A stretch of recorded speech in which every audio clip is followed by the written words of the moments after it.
Hello সবাইকে, এটা হচ্ছে কালকের ভিডিও। তো মেয়ে বায়না করছিল মা আলুর পরোটা খাবো, আলুর পরোটা খাবো। তো আমি আলুর পরোটা বানিয়ে দিচ্ছিলাম মেয়েকে। তো আলুগুলো এত গরম ছিল যে আমি ভালো করে ধরতেই পারছিলাম না। তোমাদের সাথে কিছু কথা শেয়ার করতে চাই, যেটা হচ্ছে কিছুদিন আগে আমি একটা পোস্ট করেছিলাম যে ফেসবুকের মালিকের থেকে আমার ফলোয়ার্স বেশি।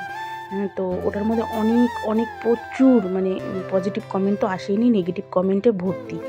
তো যাই হোক, আমি কি এম মানে কি, কে মানে কি, অনেকেই অনেক নোংরা নোংরা কমেন্টসও করেছে। তো আমি কে মানে কি, এম মানে কি জানি না, আমি ওটা মজার ছলে ছলেই পোস্টটা করেছিলাম। তো তোমাদেরকে একটা কথাই বলতে চাই যে অনেকেই আছো এই নেগেটিভ কমেন্টসের জন্য তোমরা ফেসবুক প্ল্যাটফর্ম ছেড়ে দাও, কিন্তু এটা একেবারেই ভুল করো না।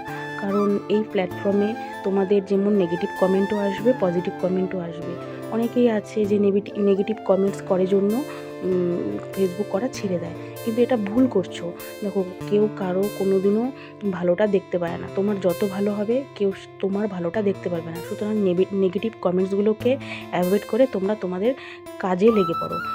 কে কি বললো তাতে কান না দিয়ে নিজের টার্গেটটা পূরণ করো, এটাই বলবো। তারপর দেখো এখানে বেল গেছে। তো আমি পরোটাগুলো আস্তে আস্তে ভেজে নিচ্ছি। ভেজে টেজে নিয়ে মেয়েকে খেতে দিব। তারপরে আমি তো অনেকে হয়তো জানো যে আমি বাড়িতে টিউশন পড়াই।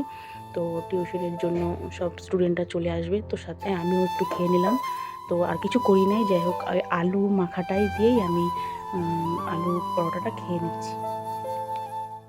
জল লাগলো শব্দগুলি ছাড়া আরো অনেক